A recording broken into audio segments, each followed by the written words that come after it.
और साहब आपने जो बोले खासदार यहाँ पे खासदार बने साहब जो है ना केजीएफ के तरीके उनके 3 चैप्टर कर रहे, पहला चैप्टर हो गया उनका।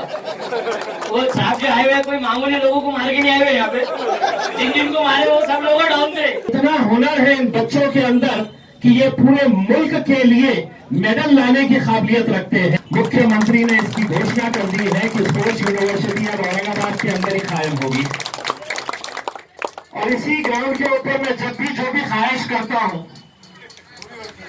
वो पूरी होती है।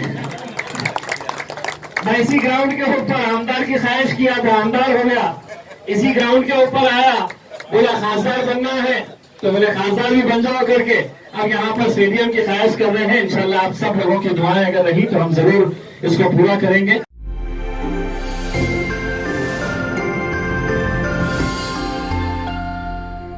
मैं शुरुआत इस बात से करना चाहूंगा कि पिछले कई महीनों से हम इस कोशिश के अंदर लगे थे कि औरंगाबाद में एक स्पोर्ट्स यूनिवर्सिटी जो औरंगाबाद के लिए डिक्लेयर की गई थी, लेकिन कुछ नेताओं ने उसे पूना लेकर चले गए थे। हमने इसके लिए आंदोलन किया। जब उस वक्त के पालक मंत्री सुभाष देसाई साहब आए तो उनको हमने काले झंडे दिखाए। पुलिस के केसेस हमारे ऊपर रजिस्टर हुए। मैं अब भी अदालतों के चक्कर काट रहा हूं उसके लिए, लेकिन आज खुशी है कि आज मुख्यमंत्री की जब मीटिंग हुई मैंने दोबारा इस बात की मांग की कि स्पोर्ट्स यूनिवर्सिटी जो औरंगाबाद की थी, जो पूना में चली गई है, उसे वापस औरंगाबाद में दिया जाए। मुख्यमंत्री ने इसकी घोषणा कर दी है कि स्पोर्ट्स यूनिवर्सिटी अब औरंगाबाद के अंदर ही कायम होगी। औरंगाबाद के म्युनिसिपल कमिश्नर ओम प्रकाश बकोरिया साहब जो अभी महाराष्ट्र के स्पोर्ट्स कमिश्नर हैं, ये कल इनके साथ जब मुलाकात हुई तो उन्होंने मुझसे ये कहा कि अगर आमखास मैदान में फुटबॉल के खिलाड़ियों को पूरी सुविधा दी जाए तो इतना हुनर है इन बच्चों के अंदर कि ये पूरे मुल्क के लिए मेडल लाने की काबिलियत रखते हैं, देश के लिए मेडल लाने की काबिलियत रखते हैं।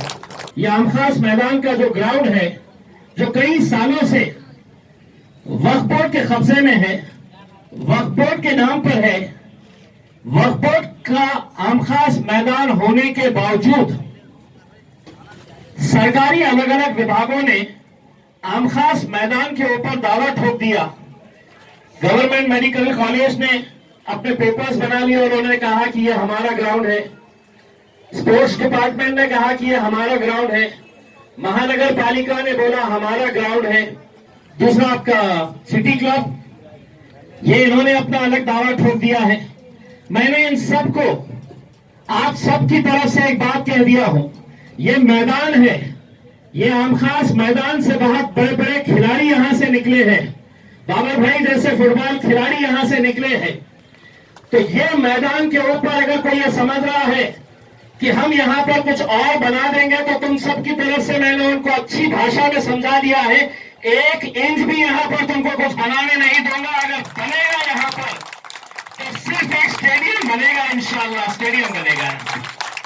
और इसके लिए आप सबको हमारा साथ देना होगा। मेरा ख्वाब है, मेरी एक कोशिश है कि इस आमखास मैदान के ऊपर हम एक भव्य सा स्टेडियम बनाएं।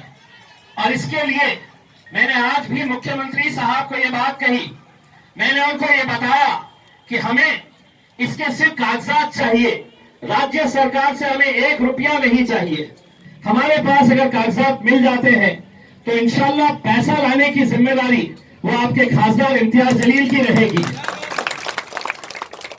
अब सिर्फ देखना यह है, इसके लिए मैं तमाम लोगों से और सब राजनीतिक जितने भी हमारे नेता हैं, चाहे वो हमारे पिया भाई हो, प्रदीप जायसवाल साहब हो, आमदार इस क्षेत्र के, चाहे वो अब्दुल सत्तार साहब हो जो हमारे मंत्री हैं, इन सब से मैंने निवेदन किया हो कि हम एक बार बैठते हैं इस मुद्दे के लिए, सिर्फ कागजी कार्रवाई हमारी पूरी कर लेते हैं। कागजात अगर हमारे हाथ में आ गए तो इंशाल्लाह 2024 का इलेक्शन में जाने से पहले इम्तियाज जलील यहां पर स्टेडियम की नींव जरूर रखना चाहेगा, ये ख्वाहिश है। स्पोर्ट्स का आयोजन होना चाहिए। ये जो खासदार चषक इन्होंने आयोजित किया है, बहुत अच्छा काम है।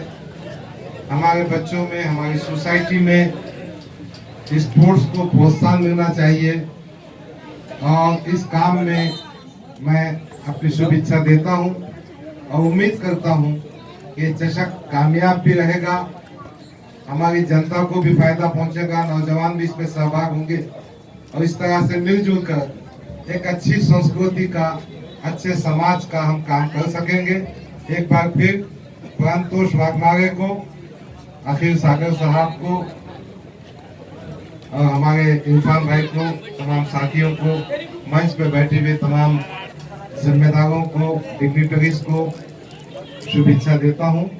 साहब ने एक बात बोली, हमारे को थोड़ी सी बुरी लगी कि 2024 के बाद आप इंशाल्लाह 2050-2070 तक औरंगाबाद में आपकी इंशाल्लाह खासदारगी रहे हमारे लिए, क्योंकि बदकिस्मती हमारी होंगी जो हमें ऐसा खासदार मिस हो जाएगा हमारे। आपके तो नहीं, ऐसा खासदार जो हमें हमारे फुटबॉल को, हर मसले को, हर जाति धर्म को रिप्रेजेंट करते। हमने 15 साल खैरे साहब को देखे लोग पार्लियामेंट के अंदर, हमको क्या बोले आज तक नहीं मालूम पड़ा। हमने लोकसभा टीवी देखना खासदार साहब की वजह से शुरू कर, हमको ये भी नहीं मालूम था कि लोकसभा टीवी पे रहती दूरदर्शन। साहब ने क्यूरियोसिटी, साहब आज क्या बोलेंगे, आज दिल्ली गए, पहली बार मालूम पड़ता साहब दिल्ली से आए, पहले साहब दिल्ली गए, यानी साहब लोगों को आपसे एक उम्मीद है। आपको लोग ये सोच के नहीं देखते कि आप एक डेवलपमेंट की बात करने वाले इंसान। तो मैं चाहूंगा, और साहब आपने जो बोले खासदार यहाँ पे खासदार बने, साहब जो है ना केजीएफ के तरीके उनकी 3 चैप्टर कर रहे, पहला चैप्टर हो गया उनका। वो साहब जो आए हुए कोई मामूली लोगों को मार के नहीं आए हुए यहाँ पे, जिनको मारे वो सब लोग डाउन थे, क्योंकि औरंगाबाद में लोगों का सिर्फ खा भी रहा है कि अंदर नगर सेवकों को भरे जाने साहब 50-50 साल से लोग। आपने पीछे से आके आमदार की भी मान लिया, खासदार की भी मान लिया। हमारी दुआ है अल्लाह आपको केंद्र मंत्री बनाए, इंशाअल्लाह हमारी दुआ है कि आप बनेंगे तो काम होंगे साहब।